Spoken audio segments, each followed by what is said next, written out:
নমস্কার, আমি নবনীতা। আমার নতুন একটি ব্লগে আপনাদের অনেক স্বাগত। আজকে একটু পাস্তা বানালাম। পাস্তায় সবজির মধ্যে নিয়েছি বাঁধাকপি, ক্যাপসিকাম, গাজর, পেঁয়াজ, কাঁচা লঙ্কা, এক টুকরো লেবু নিয়েছি। লাস্টে পাস্তাটা রেডি হয়ে গেলে লেবুটা ছড়িয়ে দেব। আর দুটো ডিম আর পাস্তাটাকে সেদ্ধ করে ঠান্ডা জলে ধুয়ে রেখেছি যাতে না জড়িয়ে যায় একটার সাথে আর একটা, যাতে জড়িয়ে না যায়। আর এই সসটা আমি এক জায়গায় রেডি করে নিয়েছি, তার কারণ প্রত্যেকটা সসের বোতল থেকে সস দিতে গেলে খুব অসুবিধা হয়।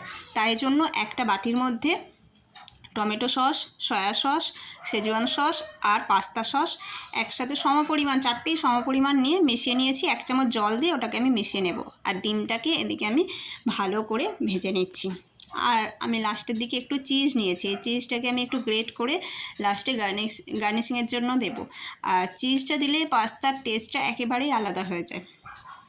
আমি আজকে পাস্তাটা খুব একটা মশলাদার বানাবো না, কারণ কি খুব গরম পড়েছে, যতটা মশলা কম খাওয়া যায়। কড়াই একটু সাদা তেল দিয়ে সবজিগুলো ভেজে নিয়েছি। ভেজে নিয়ে, আর ডিমটা তো আগেই ভেজে তুলে রেখেছি, ভেজে নিয়ে পাস্তাটাকে দিয়ে ভালো করে 2-3 মিনিট নেড়ে চেড়ে একটু গোলমরিচের গুঁড়ো আর নুন দিয়ে পাস্তাটা সেদ্ধ করা ছিল, শুধু সবজির মতো নুন দেবো।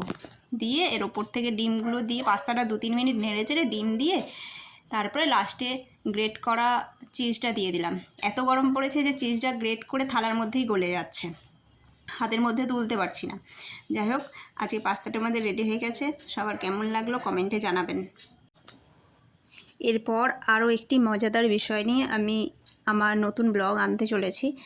ততক্ষণ সবাই সঙ্গে থাকবেন, ভালো থাকবেন। আর আমার চ্যানেলে যদি আপনি নতুন হয়ে থাকেন তাহলে চ্যানেলটি অবশ্যই সাবস্ক্রাইব করে পাশে থাকা বেল আইকনটি ক্লিক করে দেবেন, যাতে আমার নিত্য নতুন ভিডিওগুলি সবার আগে আপনার কাছে পৌঁছে যায়। Bye bye.